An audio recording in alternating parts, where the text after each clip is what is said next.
So I'm working on framing this really beautiful antique fly fishing rod.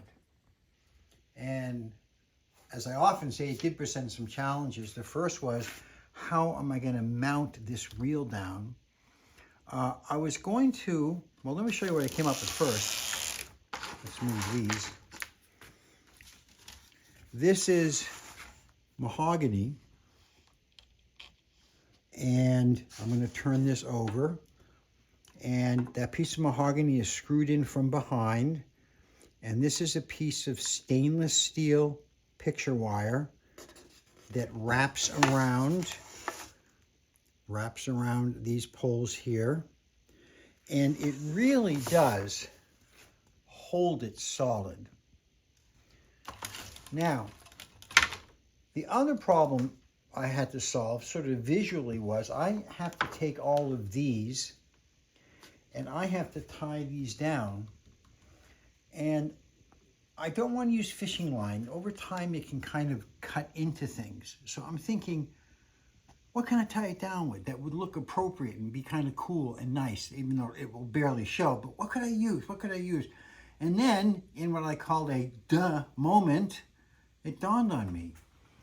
Some of this beautiful antique fishing line.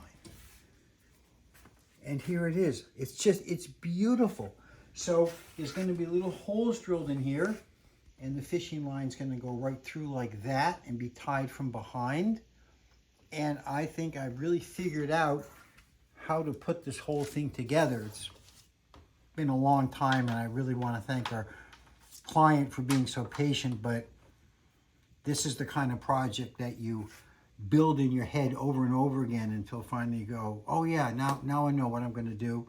And one final note, what I'm doing is I'm building and assembling this entire thing to make sure that the system will work. Then, once everything's tied down and I can move it around, she can hang it vertically or horizontally. Once I know it's all going to work, then I take the whole thing apart and I will do some tung oil on this mahogany. This will be painted or stained. We haven't decided yet. And one final note, you used to be able to buy a mahogany at places like Home Depot and Lowe's, and it was really good quality mahogany. The problem was they were cutting down the Brazilian rainforest for this mahogany, and they stopped, which is a good thing. I'm glad they did. It's very hard to buy mahogany now. I have a stash of mahogany that's probably over 20 years old, and I pulled some of that out to build these little brackets, and I think they're going to be beautiful.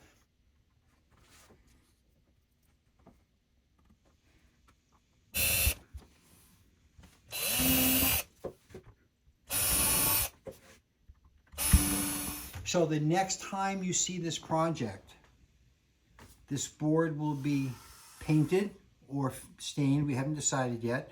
This board will be finished. Everything will be taken apart, and then you're going to watch me assemble or reassemble the whole thing. Okay, guys, I can't wait to get back to work on this. All right, this is the board. Everything is going to be mounted to. Sort of a contemporary version of Luan. I put these on to make it a little more rigid so it wouldn't warp. Now, when I laid the fishing pole out on white foam core, which is what we're going to use, it didn't look right. This should have the feel of a camp up in Maine, which is where this is going to hang. So I've mixed a sort of creamyish gray white paint. And what I want to do is I want this to look a little brush strokey. That's why I'm not using a roller. And the holes you see, those holes are all there for tying things down and mounting down the fishing pole. All right, so that's going to be the process, probably a couple of coats, and we will see you later. All right, these are the mahogany blocks that the reel gets mounted to, and I'm about to put them on our board. This thing is actually kind of heavy, so this really has to be screwed on. Okay, that's good enough for now. I want to make sure I get it straight without hurting the paint. And in, I believe this one goes this way. Yep.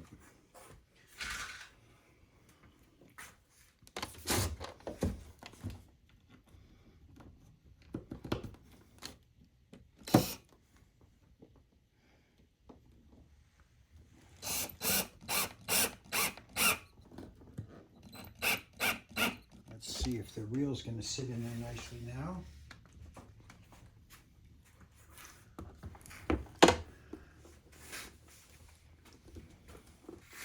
Make sure all the holes line up. I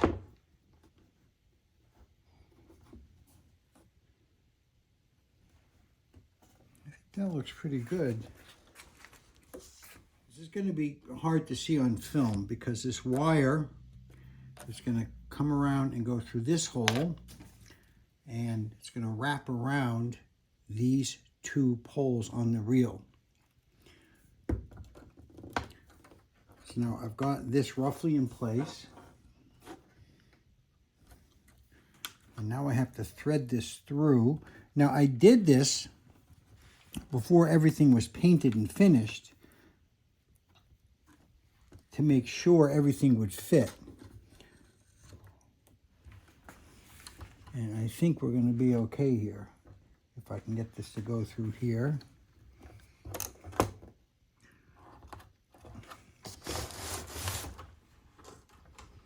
Okay.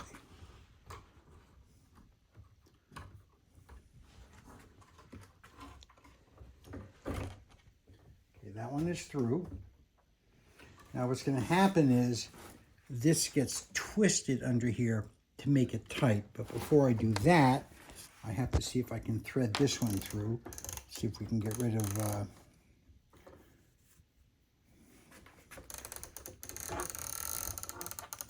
Okay.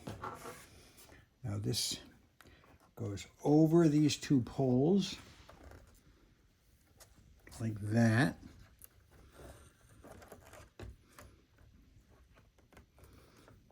And then hopefully it'll fish right down through this hole without getting stuck. And it did.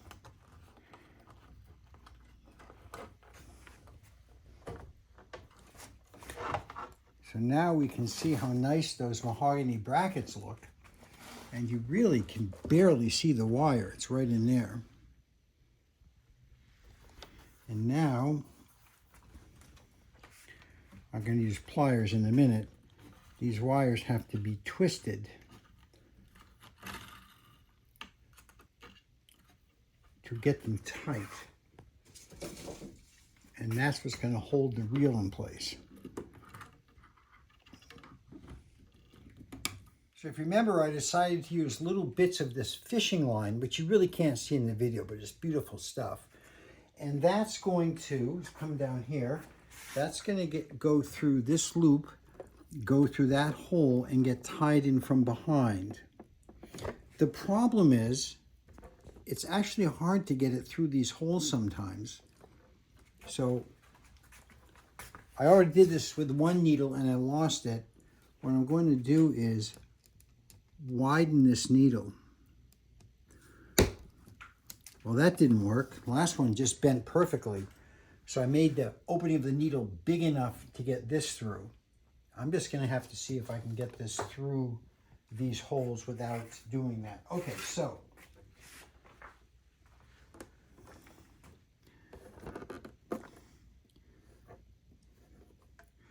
see this one.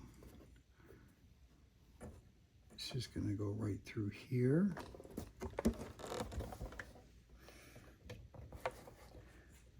Right through here.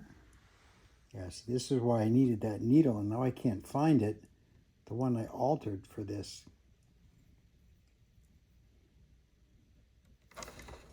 All right, hang on, guys. I'm going to have to find that needle, come up with some way to get this through this hole.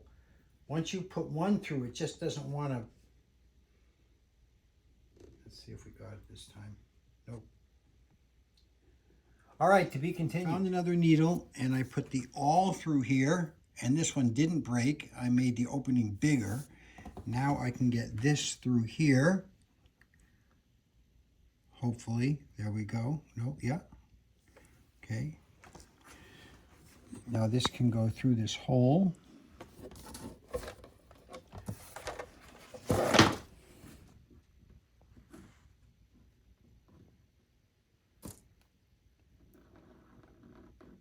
And there it is. Now we turn this over. And the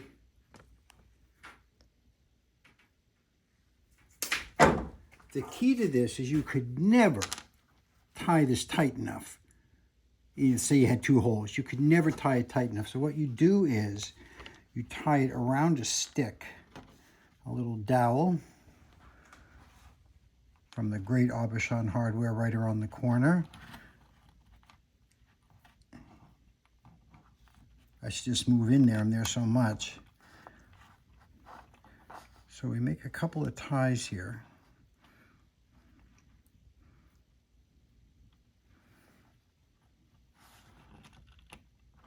And one more. We don't want it coming loose.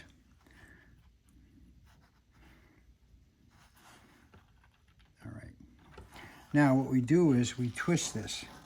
And you don't want to go too tight and break the string. But as you twist this, see how that's getting nice and tight now? I think that's pretty good. Now what I'm going to do is I'm going to put a piece of tape here to hold it. And when I'm sure everything's okay, I'm going to put some glue here, because the tape could let go over time. Let's come back in here and take a look. So this has been taped. And then once I'm sure everything's lined up right, I'll throw a little glue here. So when the tape does eventually let go, it'll stay. Well, I'm really happy with this. This is like an absolute rock. Look at that. It's so solid. The screws holding on the blocks, the wire twisted around the beautiful aluminum on this. It's never going anywhere. We've got the top one tied off, and again, that's going to get some glue once everything else is done. So you saw how the pole gets attached down. We're not going to film the rest of it, but now the rest of these are all going to get tied down just the way this end did. All right, we'll show you more later. All right, all tied down. I can hold it upside down. Nothing's going to move. So I think it's going to be great. All right, so this is the frame. And this is the build out, because it has to be very, very deep. Now, of course, most of this won't show. It'll be up, kind of near the wall. But this is the build out. And the next thing that has to happen is these spacers have to go in. And oftentimes you'll put spacers in with double-sided tape, or some people even glue them in. The problem with that is, this is one of the spacers, and they go in like this.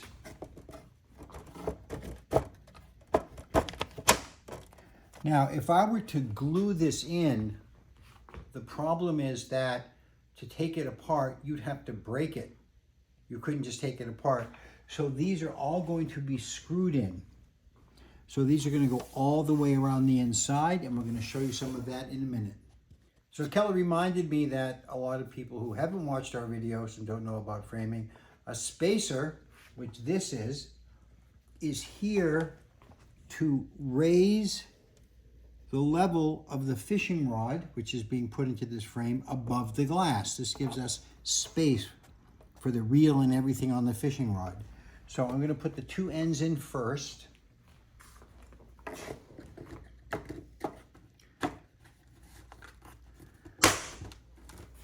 Now what I've done is, This is side 2. This is side 2. Everything's been numbered. What I've done is I've already pre-drilled all these holes so the screws should go in relatively easily. And this is the top.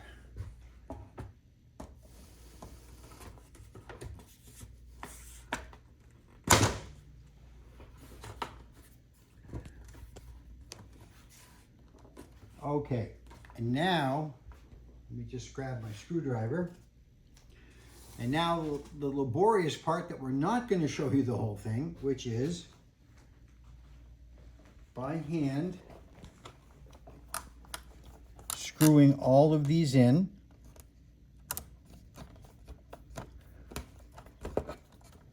The holes have been countersunk. Now the fishing rod reel is beautiful aluminum or stainless steel. I think it's aluminum. And when I drop it in here, I'm going to see if I like these screws showing as like a metallic screw, or whether I want to put a little dab of this paint on it. We'll see how it all looks.